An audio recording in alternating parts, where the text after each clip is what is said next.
فرزند زہرا یہ حالات برے ہیں۔ کاشانہ بصیرت ایک ایسا مکمل یوٹیوب چینل جس پر محروم بصارت کے لیے بالخصوص اور تمام افراد کے لیے بالعموم سینکڑوں کی تعداد میں اسلامی کتب دستیاب ہیں۔ لہذا گزارش ہے کہ آپ اپنی ذمہ داری نبھاتے ہوئے کاشانہ بصیرت کو سبسکرائب کرنے کے ساتھ ساتھ بیل آئیکن کو پریس کیجیے تاکہ آپ علم کے حصول کے ساتھ ساتھ مذہب اہل بیت کی اشاعت میں بھی اہم کردار ادا کرتے رہیں۔ کاشانہ بصیرت۔ فرزند زہرا یہ حالات برے ہیں۔ بسم اللہ الرحمن الرحیم۔ السلام علیکم سامعین، کاشانہ بصیرت کا یوٹیوب چینل میں سیمی زوار ہم مل کر اس پلیٹ فارم پر جو کتاب آج کل پڑھ رہے ہیں اس کا نام ہے الدمۃ الثاقبہ اور جلد اول ہے یہ۔ ہم اس وقت پہنچے ہیں ریڈنگ کے پارٹ نمبر 29 پر، اور جو ٹاپک ہم پڑھ رہے ہیں یعنی جس عنوان کے اوپر وہ ہے آفتاب دنیا آفتاب دین، اور اس کو پڑھتے ہوئے ہم کتاب کے صفحہ نمبر 358 پر ہم نے آپ سے اجازت چاہی تھی، اور اسی صفحے پر ہم اگلی ریڈنگ کا آغاز کرنے جا رہے ہیں۔ جو یہ ٹاپک تھا مین کہ آفتاب دنیا اور آفتاب دین، اس میں نمبر 1 جو ہیڈنگ تھی عہد رسالت وہ ہم نے پڑھ لی تھی، اور اب ہم پڑھنے جا رہے ہیں نمبر 2 بعد از وفات نبی صلی اللہ علیہ وآلہ وسلم۔ آئیے باقاعدہ ریڈنگ کا آغاز کرتے ہیں۔ لکھا ہے بصائر الدرجات اور دیگر شیعہ سنی مورخین نے لکھا ہے کہ جب حضرت علی علیہ السلام جنگ صفین پر جا رہے تھے، بابل کے مقام سے دریائے فرات کو عبور کیا، لشکر بہت زیادہ تھا، دریا عبور کرتے کرتے کافی وقت صرف ہو گیا۔ حضرت علی علیہ السلام اور چند سپاہیوں نے تو نماز عصر پڑھ لی، لیکن فوج کی اکثریت مصروفیت کی وجہ سے نماز نہ پڑھ سکی، یا نماز یہاں پہ نہ لکھا نہیں ہے لیکن میرے خیال ہے یہاں پر نہ ہوگا جو غلطی سے مس پرنٹ ہو گئے، نہ پڑھ سکی اور سورج غروب ہو گیا۔ ان لوگوں نے شکوہ کیا، قبلہ آج ہم نہ صرف جماعت سے محروم رہ گئے بلکہ سرے سے نماز ہی نہیں پڑھ سکے۔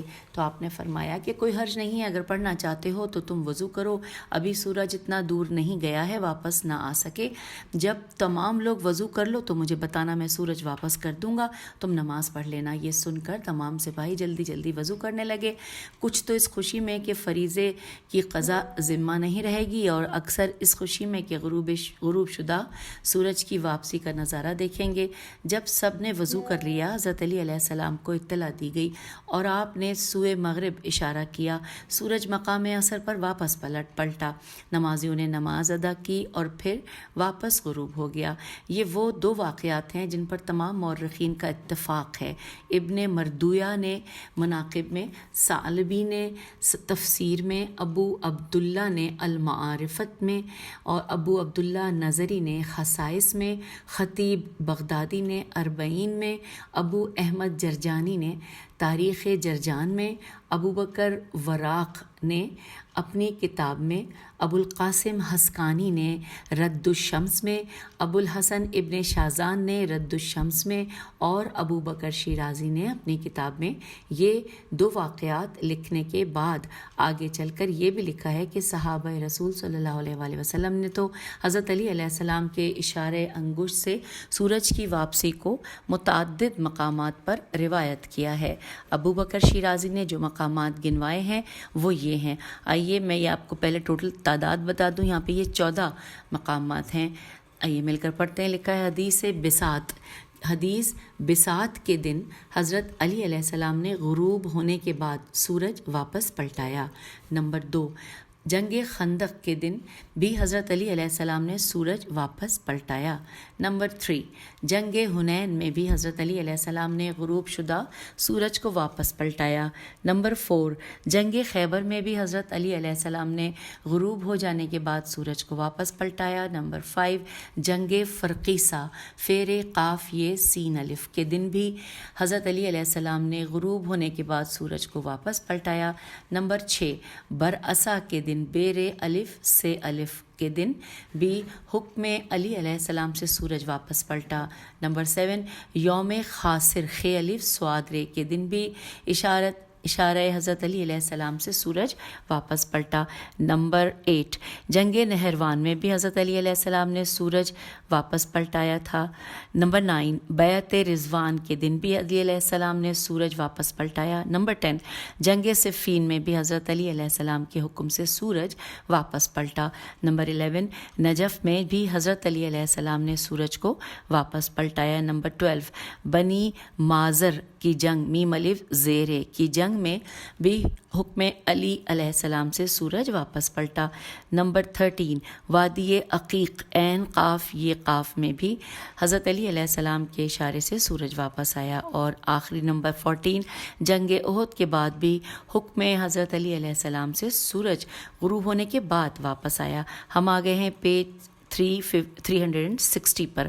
اب یہاں پہ تیسرے نمبر پہ ہم پڑھنے جا رہے ہیں، ہیڈنگ ہے سورج سے گفتگو۔ لکھا ہے امام امالی صدوق میں ابن عباس سے مروی ہے کہ فتح مکہ سے واپسی پر ہم 8000 آدمی تھے۔ جب شام ہوئی تو ہماری تعداد 10,000 تک پہنچ گئی۔ وہاں حضور صلی اللہ علیہ وآلہ وسلم نے فرمایا کہ آج کے بعد ہجرت کی اجازت ختم ہو گئی ہے۔ آپ نے فرمایا فتح مکہ کے بعد وجوب ہجرت ختم ہو چکا ہے۔ جب ہم مقام حوازن والف زینون پر پہنچے تو علی علیہ السلام نے حضور صلی اللہ علیہ وآلہ وسلم سے فرمایا کہ یہ علی علیہ السلام آج جب سورج طلوع ہو تو اللہ کے ہاں اپنا مقام دیکھ اور سورج سے بات کر، وہ تجھے جواب دے گا۔ تو ابن عباس کا بیان ہے کہ میرے دل میں کبھی حضرت علی علیہ السلام کے لیے حسد پیدا نہیں ہوا تھا، لیکن اس دن نہ جانے کیوں میں آتش حسد میں بھن گیا۔ میں نے اپنے بیٹے فضل سے کہا کہ چل بھلا دیکھیں تو صحیح کہ علی علیہ السلام سورج سے کیا کہتے ہیں اور سورج علی علیہ السلام کو کیا جواب دیتا ہے۔ جب سورج طلوع ہوا تو حضرت علی علیہ السلام نے سورج کو مخاطب کر کے فرمایا، اے اللہ کا عبد متی، اطاعت خالق میں چلنے والے آفتاب میرا سلام ہو۔ ابن عباس کا بیان ہے کہ خالق اکبر کی قسم ہے کہ ہم دونوں باپ بیٹا سن رہے تھے کہ سورج سے فصیح عربی میں جواب ملا، اے برادر رسول صلی اللہ علیہ وآلہ وسلم، اے وسیع رسول صلی اللہ علیہ وآلہ وسلم، اے اللہ کی طرف سے مخلوق خدا پر حجت خدا، میرا بھی آپ پر سلام ہو۔ علی علیہ السلام جواب سلام سن کر سجدے میں گر گئے اور فرط مسرت سے گریہ کرنے لگے۔ نبی کونین صلی اللہ علیہ وآلہ وسلم قریب آئے اور فرمایا، یا علی علیہ السلام اٹھ، تیرے گریے نے ملائکہ کو بھی رلا دیا ہے، اللہ تجھ پر فخر و مباحات کر رہا ہے۔ اور اب آئیے سامعین نمبر 4 پہ ہیڈنگ پڑھنے جا رہے ہیں ہم۔ لکھا ہے علی علیہ السلام اول و آخر ہے۔ لکھا ہے بہار میں جناب ابو ذر غفاری سے مروی ہے کہ ایک دن مدینے میں نبی کونین صلی اللہ علیہ وآلہ وسلم نے حضرت علی علیہ السلام سے فرمایا کہ کل صبح جب طلوع آفتاب کا وقت ہو تو جنت البقیع میں چلے جانا اور وہاں کسی اونچے ٹیلے پر کھڑے ہو کر سورج سے گفتگو کرنا، وہ تجھے جواب دے گا۔ پھر صحابہ نے فرمایا کہ جسے کمال علی علیہ السلام دیکھنا ہو وہ بھی علی علیہ السلام کے ساتھ جا سکتا ہے۔ دوسری صبح کو نماز صبح سے فارغ ہونے کے بعد میں، ابو بکر رضی اللہ، عمر رضی اللہ، چند ایک مہاجرین اور کچھ انصار بھی حضرت علی علیہ السلام کے ساتھ چلے آئے۔ علی علیہ السلام ایک ٹیلے پر کھڑے ہو گئے۔ جب طلوع آفتاب ہوا تو حضرت علی علیہ السلام نے آفتاب کی طرف دیکھ کر فرمایا، اے اللہ کی مخلوق، اے مطیع حکم خالق، میرا سلام ہو۔ تمام صحابہ نے سنا کہ سورج نے حضرت علی علیہ السلام کو جواب بھی دیا کہ علیک السلام یا اول و یا آخر یا ظاہر و باطن یا من ہوا بکل شیء علیم۔ یہ سنتے ہی ہم تمام غش کھا کر گر گئے۔ جب ہمیں افاقہ ہوا تو دیکھا کہ علی علیہ السلام وہاں موجود نہ تھے۔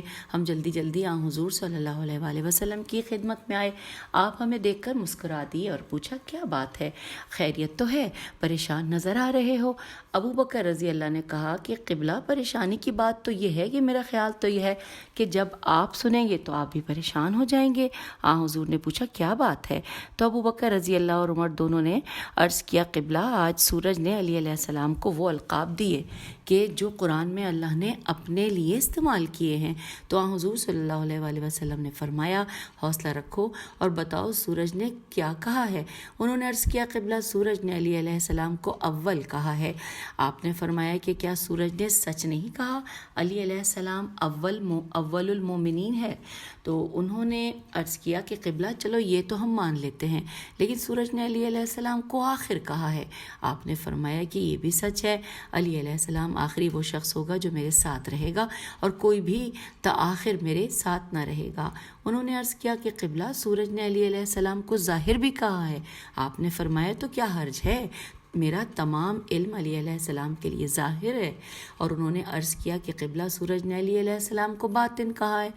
تب آپ نے فرمایا کہ یہ بھی سورج نے سچ ہی کہا ہے، علی علیہ السلام میرے تمام اسرار کا باطن ہے۔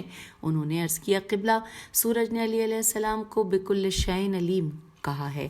تو آپ نے فرمایا کہ سورج نے سچ کہا ہے، علی علیہ السلام ما کانا وما یکونا الی یوم القیامت تک کا عالم ہے۔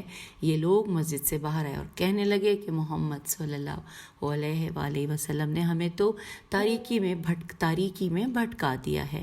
اور اب آئیے 5ویں نمبر پہ ہیڈنگ پڑھتے ہیں، گفتگوئے آفتاب۔ لکھا ہے مناقب شہر آشوب میں امام باقر علیہ السلام سے مروی ہے کہ سورج نے حضرت علی علیہ السلام سے 7 مرتبہ 7 ٹائمز کلام کیا۔ پہلی مرتبہ سورج نے عرض کیا کہ اے امیر المومنین علیہ السلام، آپ اللہ کی بارگاہ میں میری شفاعت کریں کہ اللہ مجھ سے میرا نور کبھی نہ لے۔ دوسری مرتبہ سورج نے عرض کیا اے امیر المومنین علیہ السلام، اگر آپ اجازت دیں تو میں آپ کے تمام دشمنوں کو جلا کر راکھ کر ڈالوں۔ تیسری مرتبہ سورج نے مقام بابل پر عرض کیا اے امیر المومنین علیہ السلام، میں آپ کے حکم کا تابع ہوں۔ چوتھی بار سورج نے عرض کیا اے امیر المومنین علیہ السلام، کاش آپ کے دشمن نہ ہوتے، اگر کوئی دشمن آپ کا نہ ہوتا تو اللہ جہنم کو پیدا نہ فرماتا۔ 5ویں مرتبہ سورج نے صحابہ سے کہا کہ جسے تمام قریش نے سنا، حق علی علیہ السلام کے ساتھ ہے، حق علی علیہ السلام کے ہاتھ میں ہے اور حق علی علیہ السلام کا ہے۔ 6 مرتبہ سورج نے حضرت علی علیہ السلام کو سرد پانی سے پر آفتابہ پیش کیا تاکہ آپ تجدید وضو کر لیں۔ اس لائن کو دوبارہ پڑھتے ہیں۔ 6 مرتبہ سورج نے حضرت علی علیہ السلام کو سرد پانی سے پر آفتابہ پیش کیا تاکہ آپ تجدید وضو کریں۔ 7ویں دفعہ آپ کی وفات کا وقت قریب ہوا تو سورج نے آپ سے الوداع کیا۔ تو یوں یہ ہم نے 7 پوائنٹ پڑھ لیے۔ اب 6 نمبر پہ ہیڈنگ آ گئی ہے حضرت علی علیہ السلام کا موالی اور سورج۔ لکھا ہے علامہ مجلسی نے بہار میں روایت کی ہے کہ ایک مرتبہ شام کے علاقے میں ایک محفل کا اعلان کیا گیا جس میں 4 خلفاء کے فضائل بیان کیے جانے تھے۔ انتظام کرنے والوں نے موالیان علی علیہ السلام کو دعوت دی کہ تم بھی اپنے مولا کے فضائل بیان کرنا۔ جب محفل شروع ہوئی تو منتظمین نے فیصلہ کیا کہ اگر اس محفل میں حضرت علی علیہ السلام کے فضائل بیان کیے گئے تو جتنے لوگ ہیں اگر تمام نہیں آدھے تو کم از کم موالیان جناب امیر المومنین ہو جائیں گے۔ ہمارا مقصد تو یہ تھا کہ شیعوں کو خلفائے ثلاثہ کے فضائل سنائے جائے۔ چنانچہ انہوں نے شیعوں سے کہا کہ وقت کم ہے، اس لیے ایسا کرو کہ تم ایک آدمی کا نام ہمیں دو جو حضرت علی علیہ السلام کے فضائل بیان کرے۔ شیعوں نے ایک نام دے دیا، لیکن انتظامیہ پھر بھی مطمئن نہ تھی۔ انہوں نے فیصلہ کیا کہ موالی علی علیہ السلام کو سب سے آخر میں وقت دیا جائے اور وقت اتنا کم بچایا جائے کہ 1-2 باتوں کے بعد نماز مغرب کا وقت ہو جائے تاکہ علی علیہ السلام کے زیادہ فضائل لوگوں کے کانوں پر نہ آئیں۔ اب ہوا یوں کہ ہر مقرر وقت کو طول دیتا رہا۔ جب موالی علی علیہ السلام کا وقت آیا تو غروب آفتاب سے چند منٹ باقی تھے۔ اس نے دل میں سوچا کہ ان لوگوں نے ہمارے ساتھ زیادتی کی ہے اور ایسا انہوں نے عمدن کیا ہے تاکہ وقت نہ بچے اور فضائل حضرت علی علیہ السلام بیان نہ ہو سکیں۔ وہ ممبر پر آیا۔ انتظامیہ نے کہا وقت کم ہے، مغرب کی اذان ہونے والی ہے، اب جلد از جلد جو کچھ بیان کرنا چاہتے ہیں کر ڈالیں۔ اس موالی نے کہا کہ آپ نے جتنا وقت بچانا تھا بچا لیا، اب میں دیکھتا ہوں کہ کتنے فضائل بیان کر سکتا ہوں۔ انتظامیہ نے کہا کہ وقت کسی کا انتظار نہیں کرتا، لوگ نماز کے لیے اٹھ جائیں گے۔ موالی نے کہا کہ جب نماز کا وقت گزرا تو اس وقت ہی جائیں گے نا، اور میں آپ کو بتا دوں کہ جب تک میں اپنی مرضی کے مطابق فضائل علی بیان نہیں کر لوں گا اس وقت تک نماز کا وقت آئے گا ہی نہیں۔ انتظامیہ نے کہا آپ تو ویسے باتوں میں وقت گزار رہے ہیں اور سورج غروب ہو رہا ہے، جب سورج غروب ہو جائے گا تو نماز ہی کا وقت ہو جائے گا۔ موالی نے کہا اگر علی علیہ السلام کے فضائل میں سورج غروب ہو جائے تو کیا سورج فضائل علی علیہ السلام نہیں سنے گا؟ یہ کیسے ہو سکتا ہے کہ میں فضائل علی علیہ السلام بیان کروں اور سورج منہ چھپا لے؟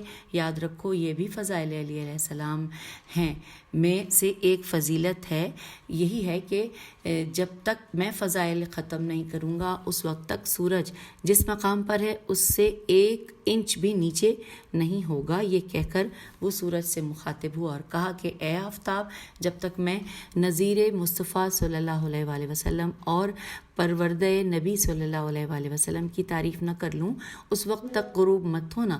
جب میں مولا علی علیہ السلام کے فضائل شروع کروں تو اپنی لگام پر ہاتھ رکھنا۔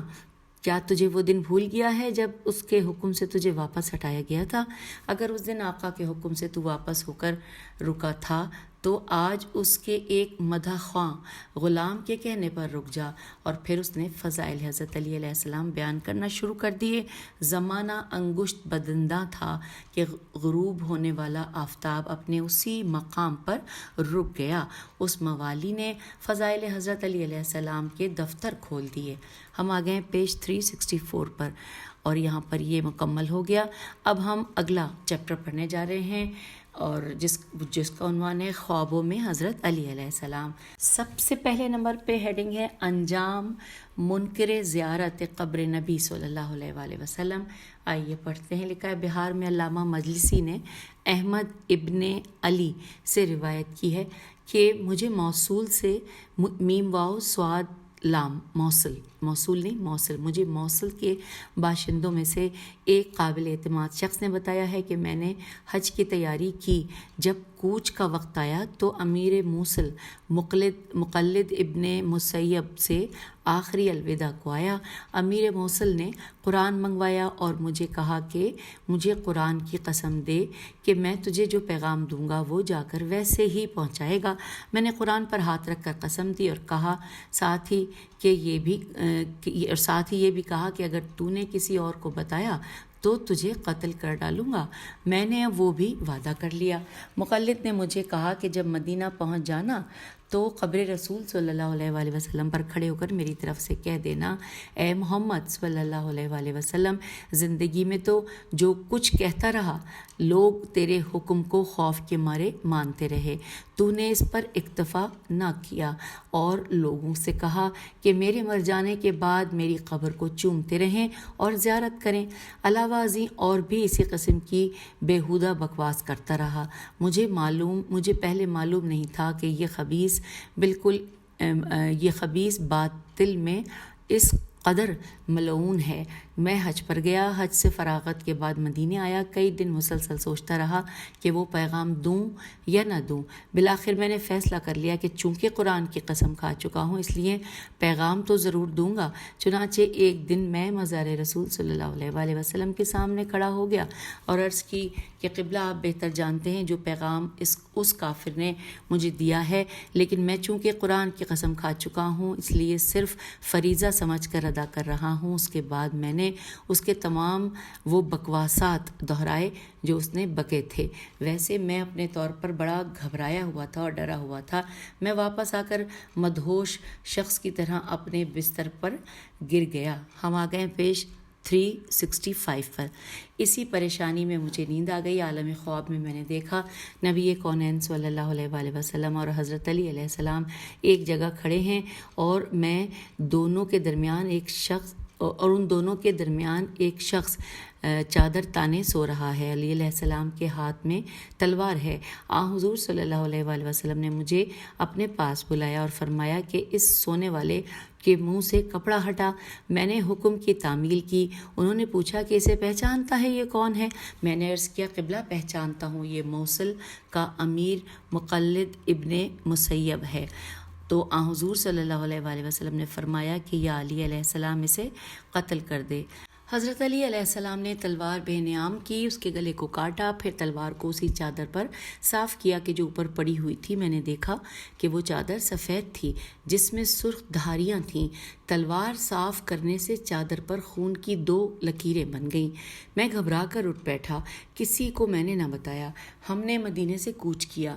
دل پر اتنا بوجھ تھا کہ کسی کروٹ نیند نہیں آتی تھی۔ آخر دل کا بوجھ ہلکا کرنے کی خاطر میں نے اپنے ایک ساتھی کو خواب کا واقعہ سنایا۔ ہم دونوں نے باہمی مشورے سے وہ خواب پوری تفصیل کے ساتھ میں وقت، تاریخ اور دن نوٹ کر لیا۔ جب ہم کوفہ پہنچے تو ہم نے سنا کہ امیر موصل مقلد قتل ہو گیا ہے۔ ہم نے قاتل کا پوچھا تو کسی نے نہ بتایا۔ ہر ایک نے یہی بتایا کہ صبح کو اپنے بستر پر مقتول پایا گیا۔ جب ہم نے تاریخ اور دن کے متعلق پوچھا تو ہمیں وہی تاریخ اور وہی دن بتایا گیا جس تاریخ کو میں نے خواب میں دیکھا تھا۔ میں نے ساتھی سے کہا کہ ایک بات کی تصدیق تو ہو گئی ہے، اب دوسری بات کی تصدیق باقی ہے، اور وہ یہ کہ چادر کا رنگ اور اس پر تلوار صاف کرنے سے خون کی 2 لکیریں۔ میں نے غسال کا پتہ معلوم کیا، اسے تلاش کیا۔ جب وہ مل گیا تو اسے کپڑے دکھانے کو کہا۔ اس نے جب کپڑے دکھائے تو میرے پورے خواب کی تصدیق ہو گئی۔ سفید چادر تھی، اس میں سرخ دھاریاں تھیں اور اس پر تلوار صاف کرنے کا نشان 2 لکیروں کی صورت میں موجود تھا۔ اور اب آئیے سامعین، یہاں پر دوسرے نمبر پہ ہیڈنگ آ گئی ہے، یہ واقعہ مکمل ہوا۔ دوسرا ہے، لکھا ہے ہیڈنگ کہ چشمدید واقعہ۔ تفصیلات یوں لکھی ہیں، اس کو پڑھتے ہوئے ہم پیج نمبر 366 پہ آ رہے ہیں کہ ثاقب المناقب کے مؤلف نے واقدی سے روایت کی ہے کہ ہارون رشید کا معمول تھا کہ وہ روزانہ علماء کی محفل منعقد کرتا تھا اور اس میں مختلف قسم کے مسائل پر بحث ہوتی تھی۔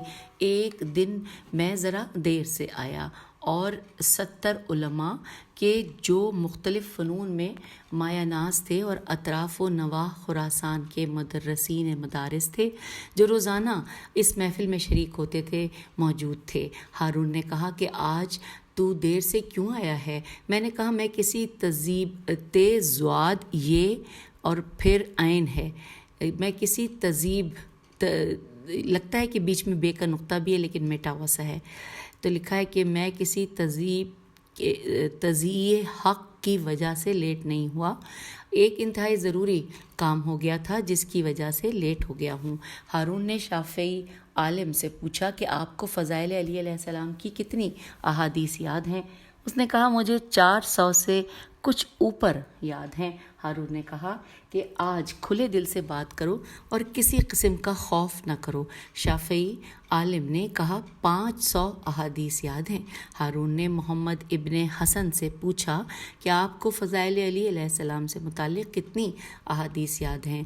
تو محمد نے کہا کہ اتنی زیادہ نہیں ہیں، 1000 سے کچھ اوپر ہوں گی۔ ہارون نے ابو یوسف سے پوچھا کہ اے کوفی آپ کو کتنی احادیث یاد ہیں جو صرف فضائل علی علیہ السلام سے متعلق ہوں؟ تو آپ بالکل گھبرانے کی ضرورت نہیں ہے، کھلے دل سے بتاؤ۔ تو ابو یوسف نے کہا کہ اے امیر، اگر ڈر اور خوف نہ ہو تو فضائل علی علیہ السلام کے سلسلے میں احادیث بے شمار ہیں۔ ہارون نے کہا کہ تجھے کس کا ڈر ہے؟ ابو یوسف نے کہا کہ آپ کا ڈر ہے، آپ کے گورنروں کا ڈر ہے، آپ کے ملازمین کا ڈر ہے اور آپ کے حاشیہ نشینوں کا خوف ہے۔ ہارون نے کہا آج کسی سے نہ ڈر اور بتا تجھے فضائل علی علیہ السلام کی کتنی احادیث یاد ہیں؟ ابو یوسف نے کہا اگر سچی اور سیدھی بات پوچھتے ہیں تو پھر مجھے 15,000 مسند اور 15,000 مرسل احادیث جو صرف اور صرف فضائل علی علیہ السلام سے متعلق ہیں وہ یاد ہیں۔ ہارون نے مجھ سے پوچھا کہ تجھے ہارون نے مجھ سے پوچھا کہ تجھے کتنی احادیث یاد ہیں؟ میں نے بھی ابو یوسف جیسا جواب دیا۔ ہارون نے کہا کہ تمہیں یہ سب احادیث یاد ہیں اور مجھے ایک ایسی حدیث یاد ہے جو میں نے اپنی آنکھوں سے دیکھی اور کانوں سے سنی ہے، اور تمہاری روایت کردہ ہر حدیث سے کہیں اجل، الف جیم لام لکھا ہے، اجل ہے۔ ہم تمام نے کہا کہ آپ ہمارے علم میں تو شریک ہوتے رہتے ہیں، لیکن کیا آپ ہمیں اپنے علم میں شریک نہیں کریں گے؟ آئیے پیج 367 پہ آ گئے۔ لکھا ہے ہارون نے کہا کہ میں ضرور تمہیں بھی اس علم میں شریک کرتا ہوں، اور اسی لیے میں نے آج یہ موضوع چھیڑا ہے۔ ہارون نے بتایا کہ میں نے دمشق میں یوسف ابن حجاج کو گورنر بنا کے بھیجا ہے اور اسے سختی سے تاکید کی تھی کہ رعیت سے انصاف کرے۔ جب وہ وہاں پہنچا اور انتظام سنبھالا تو اسے اطلاع ملی کہ دمشق کی جامع مسجد کا خطیب روزانہ حضرت علی علیہ السلام پر سب سین بے کرتا ہے اور جس قدر ہو سکے توہین علی علیہ السلام کرتا ہے۔ یوسف نے اسے بلایا اور اس سے پوچھا اس نے اقرار کیا کہ واقعہ یہ اطلاع درست ہے۔ یوسف نے کہا کہ آخر وجہ کیا ہے؟ اس نے کہا علی علیہ السلام میرے آبا کا قاتل ہے اور ہمارے بچوں کو گرفتار کرنے والا ہے۔ میرے پاس اس کے علاوہ علی علیہ السلام سے انتقام لینے کی کوئی صورت نہیں ہے۔ یوسف نے اسے پابہ زنجیر کر کے زندان میں ڈال دیا اور مجھے لکھا کہ اب میں کیا کروں؟ تو میں نے اسے جواب میں لکھا کہ اسے پابہ زنجیر میرے پاس بھیج دے۔ اس نے بھیج دیا۔ جب وہ میرے پاس آیا تو میں نے اسے کہا کہ کیا سچ ہے کہ تو برادر رسول صلی اللہ علیہ وآلہ وسلم کو سب کرتا ہے سین بے؟ اس نے کہا کہ بالکل سچ ہے۔ میں نے کہا کوئی وجہ؟ اس نے کہا کہ وہ میرے آبا کا قاتل اور ہمارے بچوں کو گرفتار کرنے والا ہے۔ اگر اس دنیا میں نہ ہوتا تو لڑکا اپنی آتش انتقام سرد کرتا، سین رے دال سرد کرتا۔ اب وہ ہے نہیں میرے پاس، اس سے انتقام لینے کا یہی ایک ذریعہ ہے اور میں اپنا انتقام لے کر رہوں گا۔ میں نے کہا ظالم، اس نے اگر کسی کو قتل کیا ہے یا گرفتار کیا ہے کسی ذاتی انتقام کی وجہ سے تو نہیں کیا، اس نے حکم خدا اور رسول صلی اللہ علیہ وآلہ وسلم سے کیا ہے، اس میں اس کا کیا قصور ہے؟ اس نے کہا کہ مجھے معلوم ہے اور کہ اس نے جو کچھ کیا ہے حکم خدا اور رسول صلی اللہ علیہ وآلہ وسلم سے کیا ہے، لیکن بہرطور ہمارا قاتل ہے اور میں تا زندگی اپنی اس روش کو نہیں چھوڑ سکتا۔ میں نے اسے اپنے سامنے کھڑا کیا، جلاد کو بلایا اور اسے کوڑے لگانے کا حکم دیا۔ جلاد نے کوڑے لگانا شروع کر دیے۔ میں نے 100 کوڑے لگوائے اور وہ بے حال ہو کر گر گیا۔ میں نے اسے زندان میں بند کرنے کا حکم دیا اور سوچنے لگا کہ اسے کیا سزا دوں۔ کبھی سوچتا کہ اسے قتل کر دوں، کبھی سوچتا کہ اس کا پیٹ چاک کرا دوں، کبھی سوچتا اسے پانی میں ڈبو دوں، کبھی سوچتا اسے آگ میں جلا دوں، کبھی سوچتا اسے کوڑے مروا کر ختم کر دوں، اور کبھی سوچتا کہ اسے زندہ درگور کر دوں۔ انہی سوچوں میں اسی جگہ عشاء کا وقت ہو گیا۔ میں نے نماز عشاء پڑھی اور پھر بیٹھ گیا۔ نہ تو میرا دل چاہتا تھا کہ یہاں سے اٹھ جاؤں اور نہ ہی میں فیصلہ کر پا رہا تھا کہ اسے کیا سزا دوں۔ انہی تفکرات میں میری آنکھ لگ گئی۔ میں نے عالم خواب میں دیکھا کہ آسمان کے دروازے کھل گئے ہیں۔ ان سے سرور انبیاء صلی اللہ علیہ وآلہ وسلم برآمد ہوئے، جنہوں نے 5 حلے زیب تن کر رکھے تھے۔ پھر حضرت علی علیہ السلام اترے، انہوں نے 4 حلے پہن رکھے تھے۔ پھر امام حسن علیہ السلام آئے، انہوں نے 3 حلے پہن رکھے تھے۔ پھر امام حسین علیہ السلام آئے تو انہوں نے 2 حلے پہن رکھے تھے۔ آخر میں جناب جبرائیل علیہ السلام نازل ہوئے اور انتہائی حسین و جمیل شکل تھی۔ جبرائیل علیہ السلام کے ہاتھ میں پانی کا ایک جام تھا۔ حضور صلی اللہ علیہ وآلہ وسلم نے فرمایا کہ جبرائیل پانی مجھے دے۔ جبرائیل نے وہ جام حضور صلی اللہ علیہ وآلہ وسلم کو دیا۔ آپ نے ہاتھ میں جام لے کر فرمایا کہ اے محمد صلی اللہ علیہ وآلہ وسلم و آل محمد کے شیو، آؤ پانی پیو۔ مجھے ایسے محسوس ہوا جیسے میرے گھر میں اس وقت کم و بیش 5000 افراد ہیں، ان میں سے صرف 40 آدمی آگے بڑھے، آپ نے انہیں پانی پلایا۔ میں اس وقت بھی جانتا ہوں کہ پانی پینے والے وہ خوش نصیب کون تھے، میں اس وقت بھی جانتا ہوں کہ پانی پینے والے وہ خوش نصیب کون تھے۔ پھر آپ نے فرمایا کہ وہ دمشقی کہاں ہیں؟ میں نے دیکھا کہ آپ کے اسی طرف سے زندان کا دروازہ از خود کھل گیا. آپ اندر تشریف لے گئے. علی علیہ السلام نے ان کی طرف دیکھ کر عرض کیا قبلہ یہ شخص مجھے روزانہ سب کرتا ہے اور صرف اس لیے کرتا ہے کہ میں نے اس کے اقربا کو قتل کیا ہے. حضور صلی اللہ علیہ وآلہ وسلم نے فرمایا کہ اے ابو الحسن علیہ السلام ایک طرف ہو جاؤ. علی علیہ السلام ایک طرف ہٹے. حضور صلی اللہ علیہ وآلہ وسلم آگے بڑھے. اس کو ہاتھ سے پکڑا اور پوچھا کہ کیا تو میرے بھائی کو سب کرتا ہے؟ ہم آگے ہیں پیج 369 پہ. اس بد نصیب نے کہا کہ ہاں میں سب کرتا ہوں. حضور صلی اللہ علیہ وآلہ وسلم نے دست دعا بلند کیے اور عرض کیا بار الہ اسے مسخ کر دے، لیکن کوئی عضو بچ جائے جس سے لوگ اسے پہچان سکیں. اور میں نے دیکھا کہ وہ کتا ہو گیا ہے لیکن اس کے کان انسانوں جیسے تھے. حضور صلی اللہ علیہ وآلہ وسلم زندان سے باہر آئے. آپ کے ساتھ والے بھی باہر آئے. دروازہ بند ہو گیا. پھر آپ اپنے تمام ساتھیوں کے ساتھ سوئے آسمان بلند ہو گئے. میں گھبرا کر بیدار ہوا. میری پریشانی بڑھ گئی تھی. میں نے جلدی سے غلام کو بلایا اور اسے کہا جا زندان میں جو مولوی قید ہے اسے ابھی لے کر آ.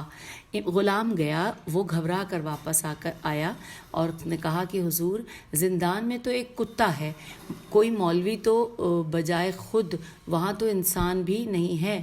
تو لکھا ہے کہ میں نے کہا کہ وہی جو کتا ہے وہی مولوی ہے، ذرا اس کے کان غور سے دیکھنا. کچھ دیر بعد غلام اس کو کان سے پکڑ کر میرے پاس لایا اور وہ اس وقت اسی حالت میں ہے. اور پھر ہارون نے غلام کو حکم دیا کہ جا اور اس مولوی کو لے آ. غلام گیا اور اسے لایا. ہم تمام نے دیکھا کہ وہ ہمارے پاؤں چاٹنے لگا. صرف اسے کانوں سے معلوم ہوتا تھا کہ وہ انسان ہے. صرف اس کے کانوں سے معلوم ہوتا تھا کہ وہ انسان ہے. شافعی عالم نے کہا کہ اے امیر اسے فوراً یہاں سے نکالیے، کیونکہ میں نے سنا ہے کہ مسخ شدہ شے 3 دن سے زیادہ زندہ نہیں رہتی. اور پہلا عذاب تو مسخ ہوتا ہے، دوسرا عذاب اسے زندگی سے محروم کر دیتا ہے کہ کہیں ایسا نہ ہو کہ ہم بھی اس کی لپیٹ میں آ جائیں. ہارون نے غلام سے کہا کہ جا جلدی سے زندان میں چھوڑ کے آ. ہم نے دیکھا کہ اس کی آنکھوں سے آنسوؤں کی طرح پانی ٹپک رہا تھا. غلام اسے لے کر گیا، زندان میں بند کیا. کچھ ہی دیر گزری تھی کہ بجلی کی کڑک ہوئی اور اس زندان کی چھت گری. زندان بھی جل گیا اور وہ موذی بھی اپنے انجام کو پہنچ گیا. میں نے کہا اے امیر یہ معجزہ بھی ہے اور نصیحت بھی ہے، اور اولاد علی علیہ السلام پر مزید مظالم کرنے سے توبہ کر لیجئے. ہارون نے کہا کہ اب تو اب کہہ رہا ہے، اور میں جب سے خواب دیکھ کر بیدار ہوا ہوں توبہ کر چکا ہوں. تو سامعین یہاں پر ہم اب آپ سے اجازت چاہتے ہیں. ہم چیپٹر پڑھ رہے ہیں خوابوں میں حضرت علی علیہ السلام. اگلی نشست میں اس سے آگے چلیں گے. خدا حافظ. فی امان اللہ.